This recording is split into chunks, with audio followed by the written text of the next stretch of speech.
একজন ওল্ড প্লেয়ারের মুখ থেকে এই কথাটা তখনই বেরোয় যখন সে তার স্কিলকে হারিয়ে ফেলে। যেই পুরানো প্লেয়ারের গেম প্লেটা দেখে আজ তোমরা হাসছো, এমন একটা সময় ছিল যাকে কাস্টম খেলার জন্য সর্বপ্রথম হায়ার করে নিয়ে যাওয়া হতো। যেই পুরনো প্লেয়ারটার গেম প্লে দেখে আজ তোমরা হাসছো, একটাবার খোঁজ নিয়ে দেখো সেই প্লেয়ারটার গেম প্লে দেখেই একটা সময় অনেক মানুষ গেম খেলা শিখেছে। যেই ওল্ড প্লেয়ারটার খেলা দেখে আজ তোমরা তোমাদের গ্রুপে নিতেও লজ্জা পাচ্ছ, খোঁজ নিয়ে দেখো সেই ওল্ড প্লেয়ারটা কোনো একটা সময় কোনো একটা গিল্ডের লিডার বা অফিসার ছিল।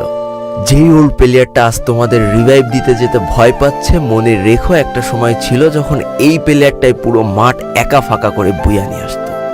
যেই নতুন প্লেয়ারগুলো শুধুমাত্র ডাইনামিক ডুয়োর সাথে গেম খেলার জন্য সারা রাত জাগো, তোমরা মনে রেখো যারা ওল্ড প্লেয়ার ছিল তারা সারা রাত খালি ট্রেনিং পিটাতো নিজেদের স্কিল ভালো করার জন্য।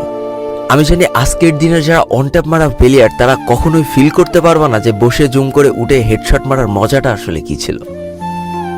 আমি জানি যেসব ওল্ড প্লেয়াররা এই গেমের থেকে হারিয়ে গিয়েছে তারা এই গেমটাকে আজও ভালোবাসে।